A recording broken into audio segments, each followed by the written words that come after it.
What's going on, everybody? You're tuned in to Off the Yard. As always, I'm Big Lance, and I'm here to tell you a fucking story. So, today I'm talking about the homie Brooks. Was my celly, got out very recent. It's back in, man, on fucking like some crazy charges, bro. And I'm not going to talk about it because he's still going to trial and all that stuff. Much love to my boy Travis, that's his brother. Much love to the whole Brooks family. Brooks is institutionalized, and he had a hard time functioning out here without getting completely blasted out of his mind. Went down that drug road, went down that meth road. I hope you're clean, brother. I love you. Write me, whatever. You know what it is. I've actually become tight with his brother because we used to talk on the phone when I was at Augusta when me and Brooks were cellies. This was one of the most stand-up white dudes that I met in the Virginia system. There aren't many. I'm going to be honest with you. There are not many stand-up, strong white dudes in the Virginia system. Most of them are scared. Most of them are soft. Most of them are fucking bitches. All right? They group up. They talk that shit. They tattoo the Swazis on them, but the black dudes and the Spanish guys beat them up all the time and just treat them real bad. You know, it is what it is. But there was a few of us that held tight. And I'm going to be honest with you. I'm not a racist person. I'm a proud motherfucking white man, though. And I got respect because of that. Does that make any sense? A lot of people misconstrue that. They misconstrue being proud of who you are, where you come from. I'm proud to be a Irish, English, German, American motherfucker. And I stand on that shit. Win or lose. I'm going to lose fights. I'm going to win fights. It is what it is, but I will fight. That's the difference. And there's a lot of guys that won't. I respect a black man who is proud to be a black man. I respect a Spanish individual who's proud to be Latino. But you're going to respect me as well. Let everybody be everybody and just show respect, and I think everybody will be good. To the story, though. Brooks was, we call him the Cho-Mo Slayer. I think he had 13 convictions in the Department of Corrections within his 12-year sentence of assaulting, bashing, intimidating, robbing, child molesters, and sex offenders. And a lot of times the police would let him off, man. They would give him the CO would intentionally fuck the paperwork up so Brooks would come out of the hole. It happened twice, and this is one of them. There was two guys actually used to walk around the yard. They were into God and all. You know, a lot of those chomos get into religion and God and they think God's gonna forgive them. And I used to tell them all the time, fucking God hates you, man. You're going to hell, bro, for that shit you did. But one of them was actually a pastor on the street, and he came to prison trying to preach to motherfuckers and shit, but the whole time he was putting his fingers up little kids' butts in the world. Then you're going to come in here and act like you're a holy roller? Fuck you. That's why I didn't go to church or any other bullshit when I was locked up, because I didn't believe in what was going on. Now, we're on the rec yard one day. We're working out, me and Brooks. I'll never forget it. We were doing push-ups on the bench, and what we would do is put our feet up on the bench higher and higher and higher until you're almost doing a handstand push-up. And then we would do 100 jumping jacks after each set. It was a good workout. These two guys come walking by, both of them child molesters, right? In Virginia, they do walk the main line. I'm gonna, be honest with you. We do what we can, but they'll smoke us in Virginia. They will give us 100 years for hitting these dudes, man. Some judges will. It's weird. He walks by, and Brooks says to him, fucking child molesting. And this dude looks at him and says, that's right, I'm gonna molest your fucking kid when I get out of here. And I was in the middle of a set. And I stopped dead in the middle of a push-up. I looked over. I got up. And I looked at Brooks.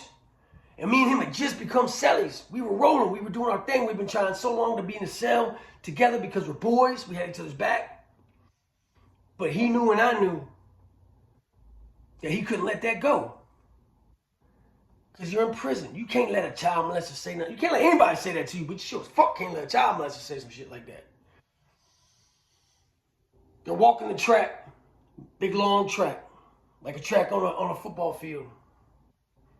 And Brooks says, you know what it is, dog, when he comes back around.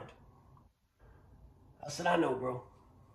I said, I love you, man. I'll make sure that you get all your property. Dude comes back around, and Brooks said, what the fuck was that shit you just said? And he said, you heard what I said. And the dude is he's like a big Cho-Mo. Like, he works out. Brooks stood up, and he was bigger than Brooks. He's about my size. Brooks is a little smaller than me.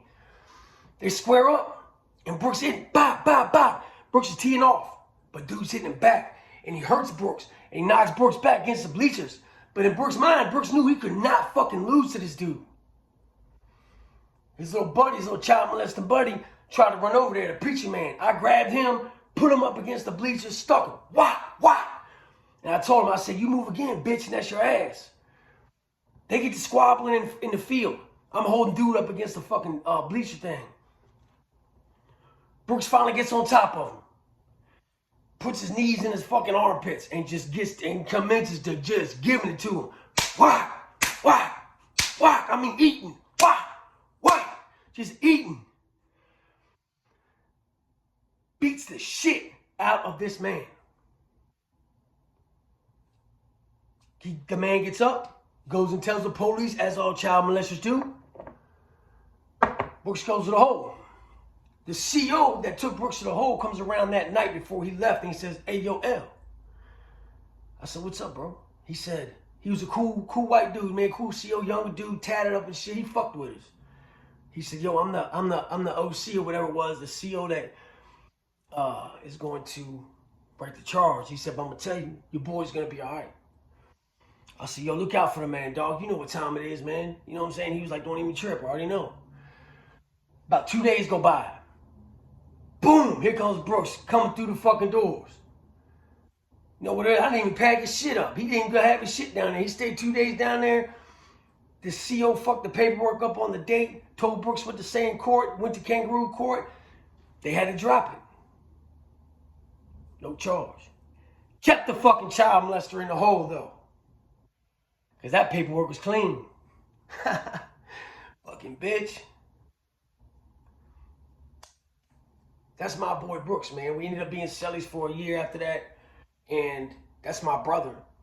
Like, for real, my brother. And I would do anything in the world for him. But when he got out, we tried to help him. We tried to do what we could for him. But sometimes, just like my cousin Tweet tried to come over a week before he went down to Florida and got shot by the police.